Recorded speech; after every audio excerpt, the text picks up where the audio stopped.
Bulan ini kita masuk bulan November, kita akan bahas yang namanya The Faithfulness of God. Katakan sama-sama, The Faithfulness of God.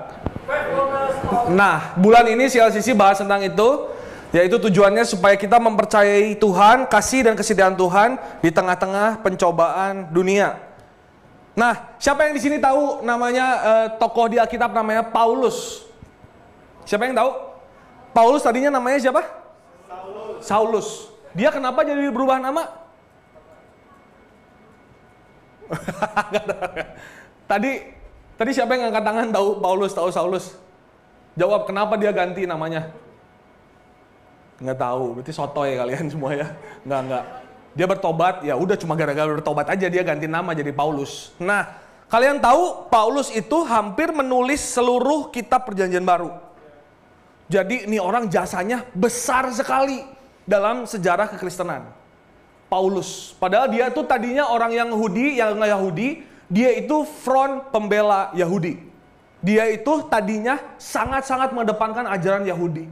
Sehingga waktu ajaran Yesus masuk, dia menganggap itu adalah sebuah ancaman. Katakan ancaman. Ketika dia tahu itu sebuah ancaman, apa yang dia lakukan?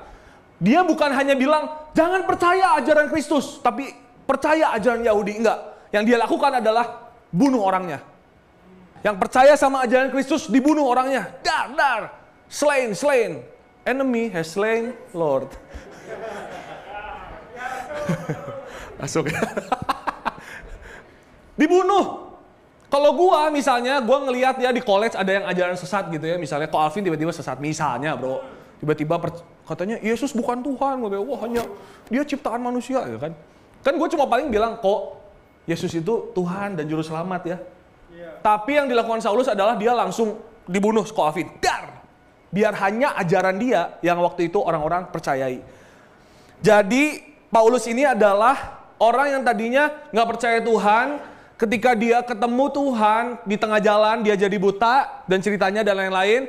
Akhirnya dia percaya dan menjadi murid yang paling radikal dalam mengiring Tuhan. Nah, boleh minta bantuan multimedia ya di kisah, gue lupa masukin di slide sih. Kisah Para Rasul 27 ayat 1 sampai 8. Kita baca sama-sama ya. Gue ayat 1, lo ayat 2, begitu selanjutnya sampai terakhir. Sorry gue nggak tulis di slide, lupa. Kisah Rasul pasal yang ke-27 ayat 1 sampai 8.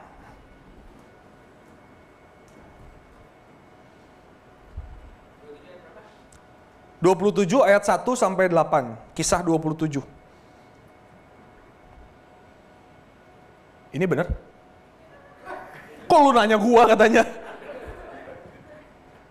Iya, 27. Ah, lu yang salah enggak tuh? Kisah Rasul pasal 27 ya. Oke? Nah, gua akan baca ayat 1 ya. Kalian ayat kedua dan begitu selanjutnya. Setelah diputuskan bahwa kami akan berlayar ke Italia, maka Paulus dan beberapa orang tahanan lain diserahkan kepada seorang perwira yang bernama Julius dari pasukan Kaisar. Selanjutnya, diriku. Ini emang cuma sepotong kok. Oh enggak. Ayat kedua. Salah gue sih, ini nggak masukin slide. Nah, 1, 2, 3, silakan.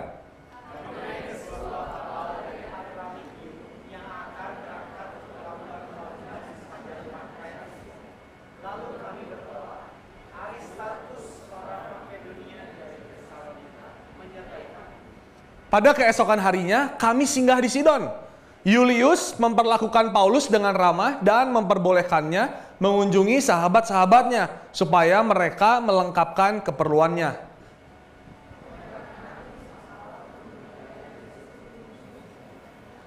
Pantai Siprus. Dan setelah mengarungi laut di depan Kilikia dan Pamfilia, sampailah kami di Mira di daerah Likia.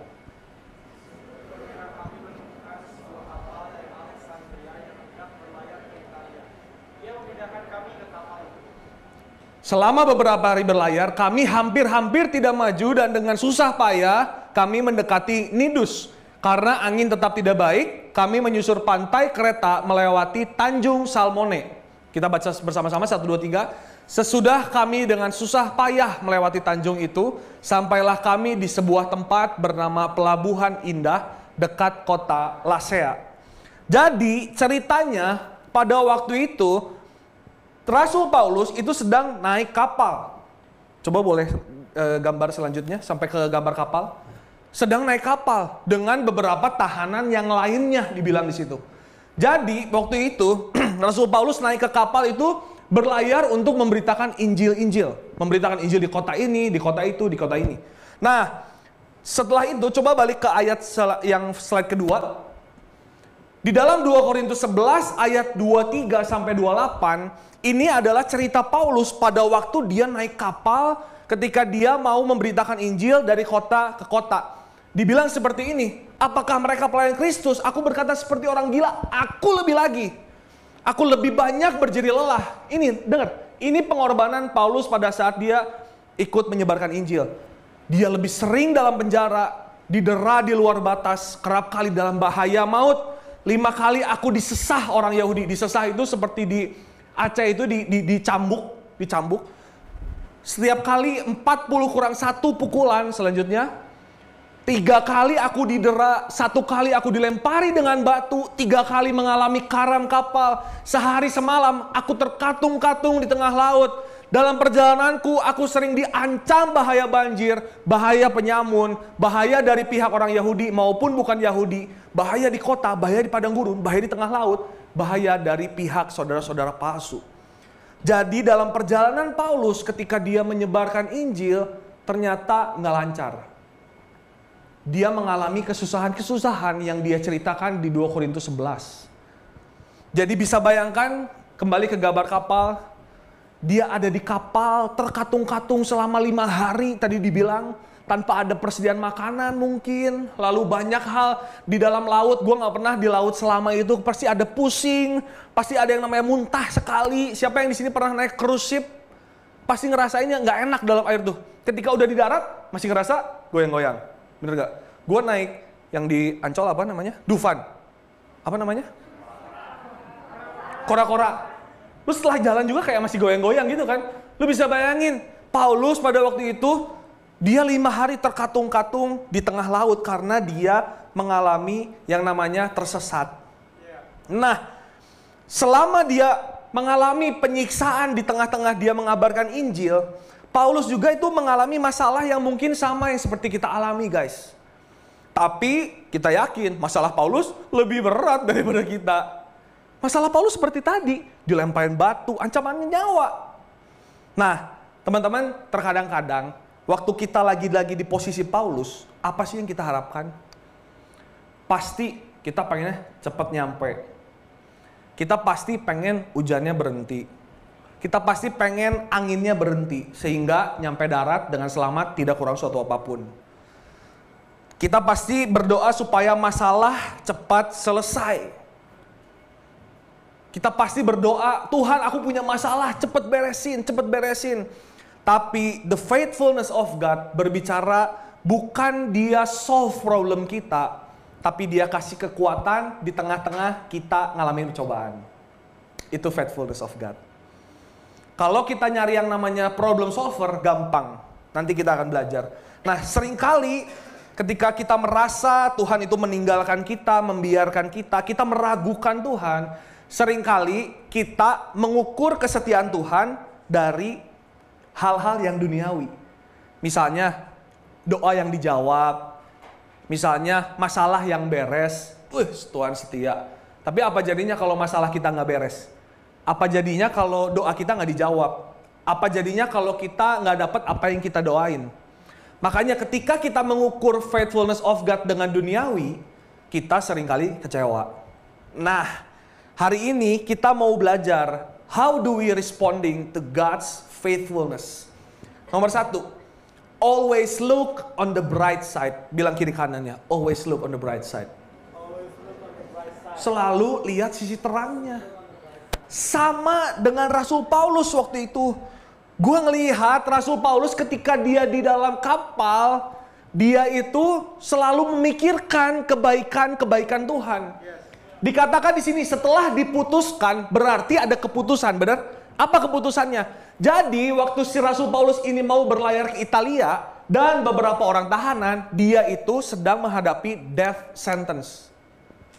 Dia itu sudah diputuskan untuk akan dibunuh oleh pemerintahan karena dia menyebarkan Injil Kristus.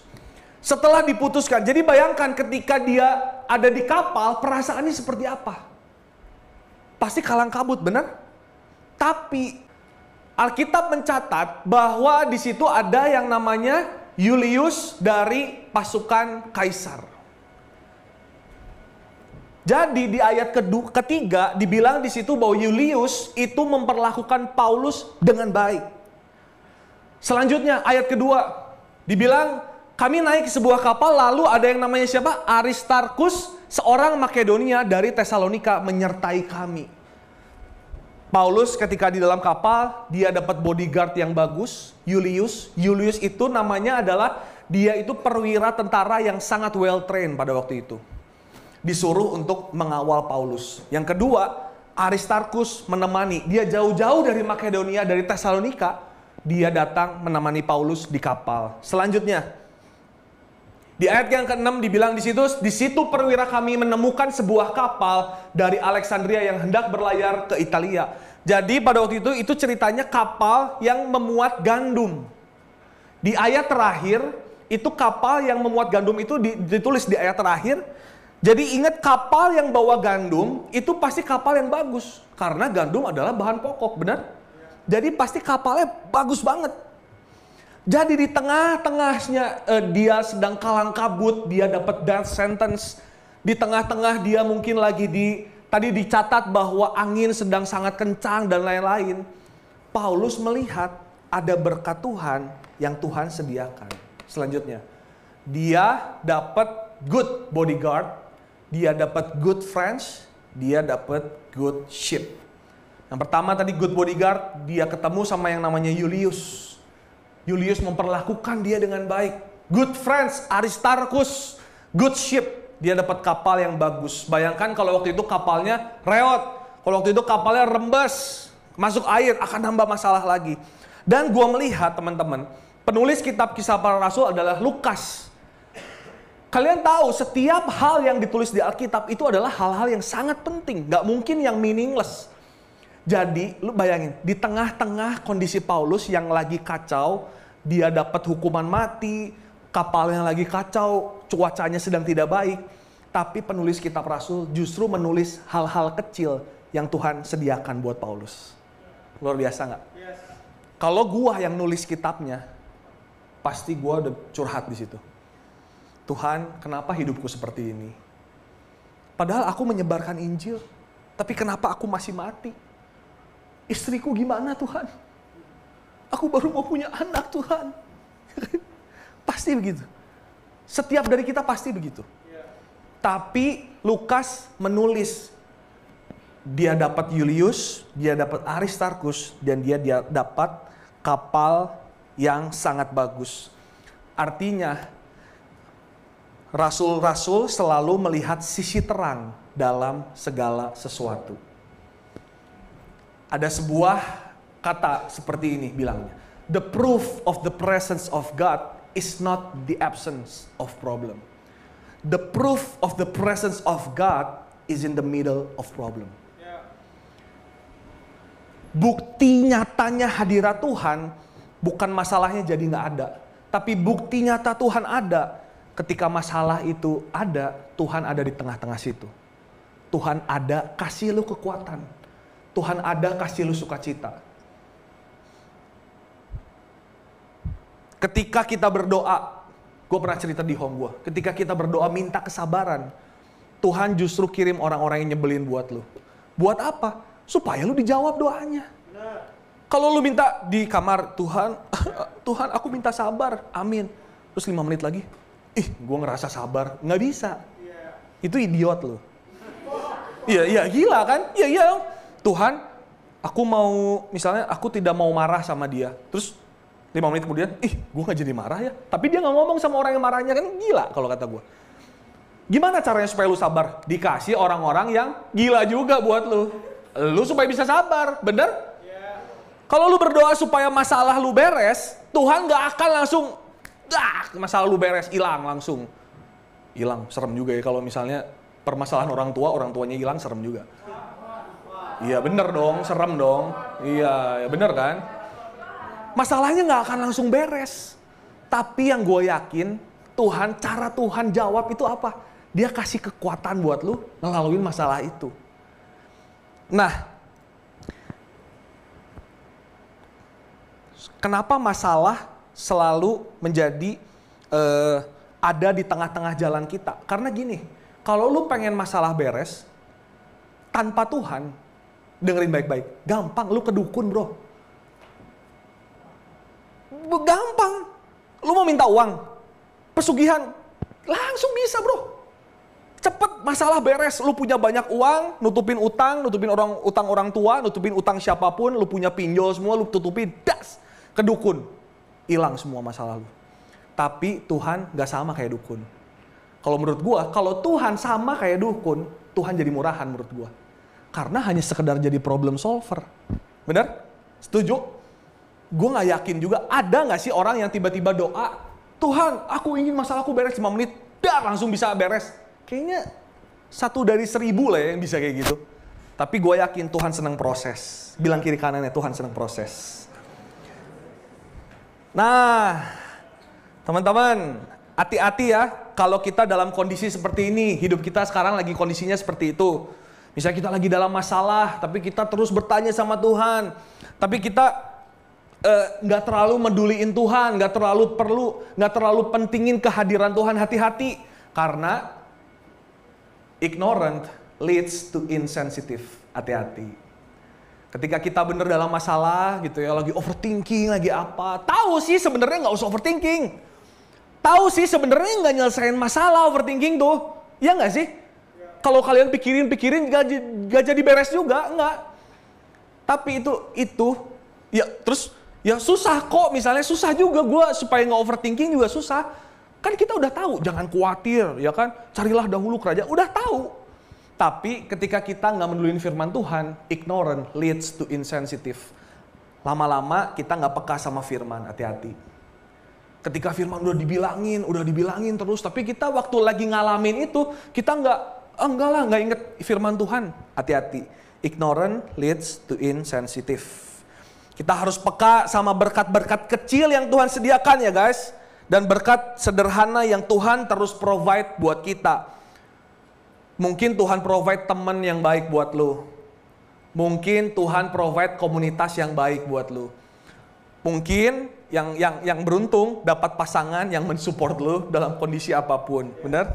Tapi sayangnya jarang. Hah? Jarang ya gue rasa ya. Karena ya ada sih, tapi susah aja nyarinya. Pasti ada. Nah, padahal hal-hal tersebut itu menunjukkan kesetiaan Tuhan guys. Karena di Ibrani 11 ayat 6 dibilang gini, because anyone who wants to approach God must believe both that He exists and that He cares enough to respond to those who seek Him. Siapapun yang mau mendekat kepada Tuhan, dia harus percaya bahwa Tuhan itu ada dan Tuhan itu peduli. Tuhan itu ada dan Tuhan peduli sama setiap kita. Poin terakhir, always look on the word of God. Nomor 1 tadi apa? Right side. Nah, mau Pastor Alvin doang, yang lain keluar? Enggak tuh.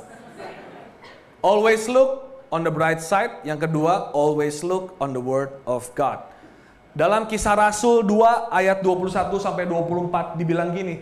Dan karena nih gara-gara keseringan kelamaan di kapal, mereka beberapa lama tidak makan. Berdirilah Paulus di tengah-tengah mereka dan berkata, saudara-saudara, jika sekiranya nasihatku dituruti, supaya jangan kita berlayar dari kereta, kita pasti terpelihara dari kesukaran dan kerugian ini. Gue lihat Paulus ini kayak manusia, ya memang manusia. Paulus itu bilang gini, udah gue bilang, ya gak sih? Paulus tuh kayak bilang gitu kan, udah gue bilang jangan gini. Tapi bukan cuma dia berkeluh kesah seperti itu. Dia bilang di ayat 22, tetapi sekarang juga dalam kesukaran ini, aku menasihatkan kamu supaya kamu tetap bertabah hati. Sebab tidak seorang pun di antara kamu yang akan binasa kecuali kapal ini. Karena tadi malam seorang malaikat dari Allah, yaitu dari Allah yang aku sembah sebagai miliknya, berdiri di sisiku. Dan ia berkata, jangan takut Paulus, engkau harus menghadap kaisar. Dan sesungguhnya oleh karunia Allah, maka semua orang yang ada bersama-sama dengan engkau di kapal ini akan selamat karena engkau. Padahal dia sedang ada di tengah-tengah kapal, di tengah-tengah badai. Tapi ketika Yesus berkata, engkau akan selamat, Paulus langsung percaya. Langsung percaya, dia mendengar suara Tuhan dan menyemangati teman-temannya. Dibilang di sini, janji Tuhan itu membuat semangat. Janji Tuhan membuat semangat. Karena penggenapannya nih di ayat 44. Akhirnya yang di highlight, demikianlah mereka semua selamat naik ke darat.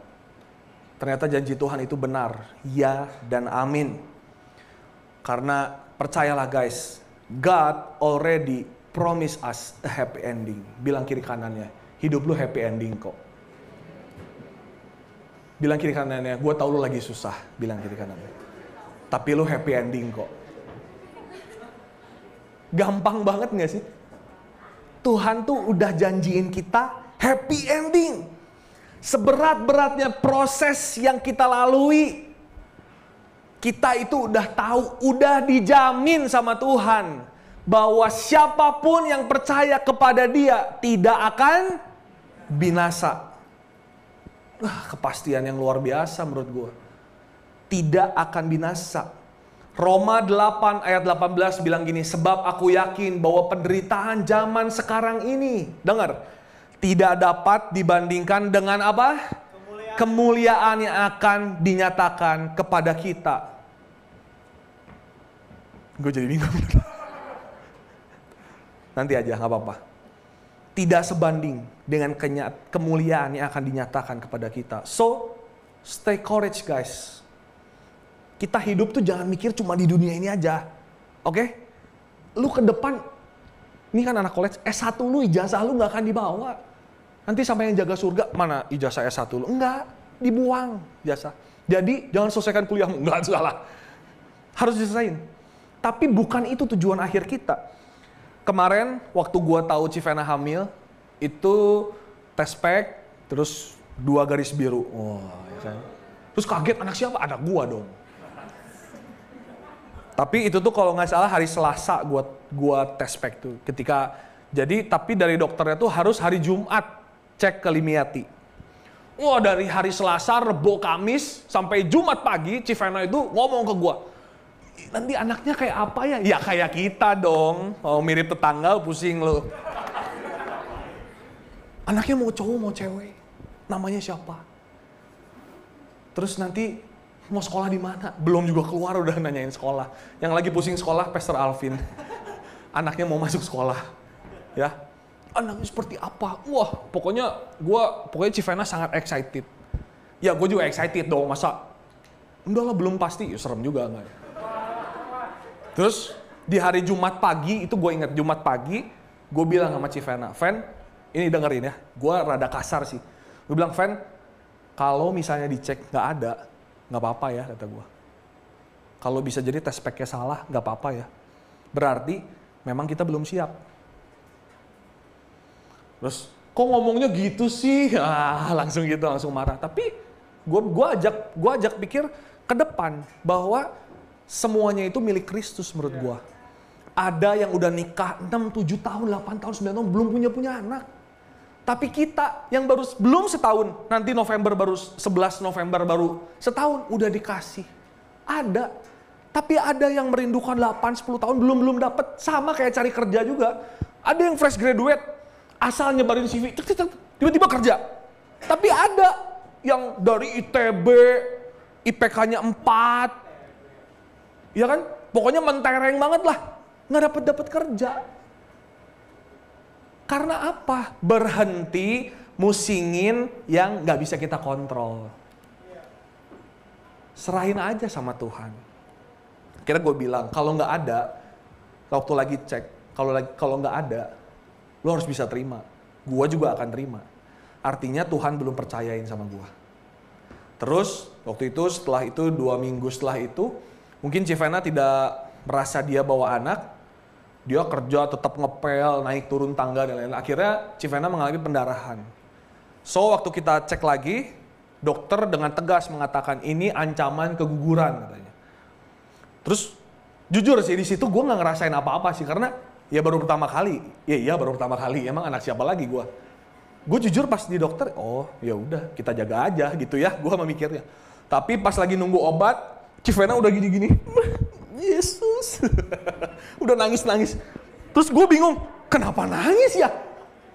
Terus gue pikir-pikir, oh iya tadi dibilangin ancaman keguguran. Tidak sepekain insensitif, aing teh. Gue teh bingung pas Civena nangis, aduh gimana ya, gue harus ngapain ya? Ya udah gue bilang sabar kata gue. Ya bingung ya. Terus waktu itu gue pernah cerita ke siapa, ya iyalah keguguran lu teh harusnya, maksudnya ancaman keguguran harusnya memang sedih katanya. Kok gue biasa aja? Berarti gue kurang peka. Diaminin loh. Betul. Nah teman-teman kita harus berhenti gak musingin yang milik Kristus. Karena semua hidup kita punya Kristus. Asal kita berusaha yang terbaik, sisanya serahkan pada Tuhan. Semua masalah hidup dan pengalaman pahit itu, pemusiknya boleh masuk. Semua masalah hidup dan pengalaman pahit itu nggak membuat Paulus berhenti untuk percaya dan mendengar firman Tuhan. Justru ketika dia mengalami masalah dalam kehidupan kita, kalau ketika kita ada di sini, kita gampang, kita bilang Tuhan setia, kita bilang Tuhan itu baik, Tuhan itu ajaib, gampang banget.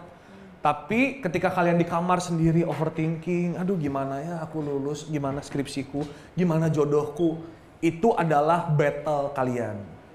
That's your battle. Nah, justru kalian ada di sini untuk suatu kali kalau ada masalah kalian bisa kuat kan? Bener gak? Di sini kalian cari kekuatan kan? Bener gak? Tapi kadang-kadang kita malah lupa. Ayat terakhir, ini ngeri. 2 Timotius 3 ayat 5. Secara lahiriah mereka menjalankan ibadah mereka. Secara lahiriah kita presence di sini. Nih, ada yang main keyboard, ada yang main gitar. Ini semua manusia. Ini semua manusia. Kita lahiriah, kita ada di sini. Tetapi pada hakikatnya, baca sama-sama, mereka memungkiri kekuatannya. Hadir mah hadir. Waktu dibilang, kamu harus percaya, Tuhan pasti bantu kamu. Iya Tuhan, iya. Tapi pas pulang, tetap overthinking nggak? Jalan. Tetap takut nggak sama hidup? Jalan. Ya udah takut, ya udah takut.